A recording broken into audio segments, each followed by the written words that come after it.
Alcohol जो है वो ज्यादातर दवाओं में यूज होती है, और एक सर्वे किया गया था अमेरिका में कि लॉन्जेटिविटी किन लोगों की है, तो एक तरफ वो लोग थे जो शराब पीते ही नहीं थे, और एक तरफ वो थे जो एक बोतल शराब रोज पीते थे।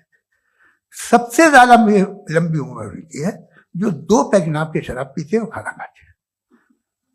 मगर हम शराब को बुरा समझते हैं, मैं भी बुरा समझता हूं। क्यों? ऐसा होता नहीं। कुछ चीजों में आदत होती है कि वो बढ़ती है।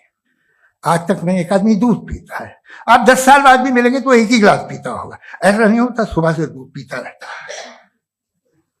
मिल्कोहलिक मैंने नहीं देखे, अल्कोहलिक होते हैं। ये टेंडेंसी है मजहब की कि वो बढ़ता है, जैसे कैंसर बढ़ता है, जैसे शराब बढ़ती है।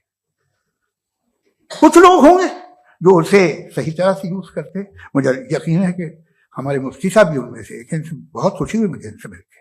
लेकिन कितने लोग हैं कि आज आप देखते हैं दुनिया में जो तबाहियां हैं, इनमें कितना हाथ है उन लोगों का जो बिलीवर कहते था मजहब ये नहीं कहता, ना कहता होगा, मगर जब ये मजहब पीते हैं तो ऐसे बिहेव करते हैं।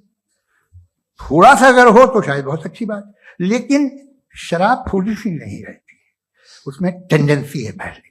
थोड़ा सा अगर 2-3 कैंसर के सेल हो ना बॉडी में तो आदमी सिम रहेगा, लेकिन वो 2-3 सेल नहीं रहते, वो मल्टीप्लाई होते हैं।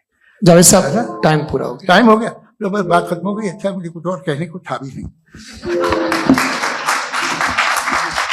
जी, मैं पहले जवाबी दौर के लिए इनवाइट कर रहा हूं मुफ्ती साहब को। Your rebuttal round 1, you have 7 minutes.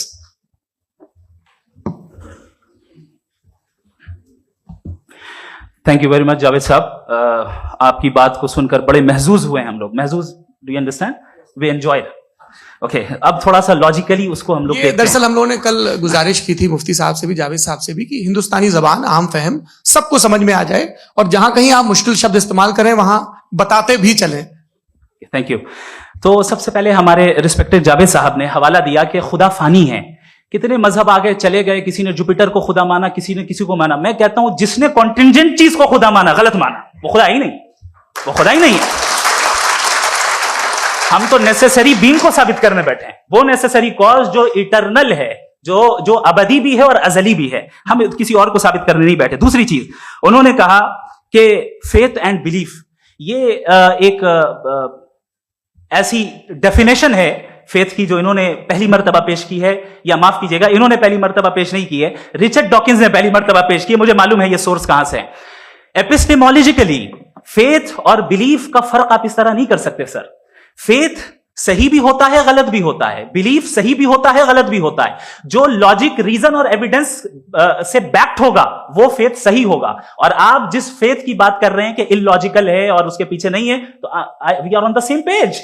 हम नहीं मानते उस फेथ को, जो फेथ ऐसा हो जिसके पीछे कोई लॉजिक ना हो, एविडेंस ना हो, हम नहीं मानते। हम तो उस फेथ के कायल हैं जिसके पीछे लॉजिक हो और एविडेंस हो। तो बिलीफ सही भी होता है, गलत भी होता है, फेथ भी सही होता है और गलत भी होता है। तो आज फेथ और बिलीफ के डिफरेंस पे बात नहीं हो रही है। आज आप चाहे फेथ एक्सेप्ट कर लें या बिलीफ एक्सेप्ट कर लें, आज ये बात होगी कि ट्रूथ क्या है, चाहे ट्रू बिलीफ सही है या ट्रू फेथ सही है, और फॉल्स फेथ क्या है और फॉल्स बिलीफ क्या है, बात इस पे हो रही।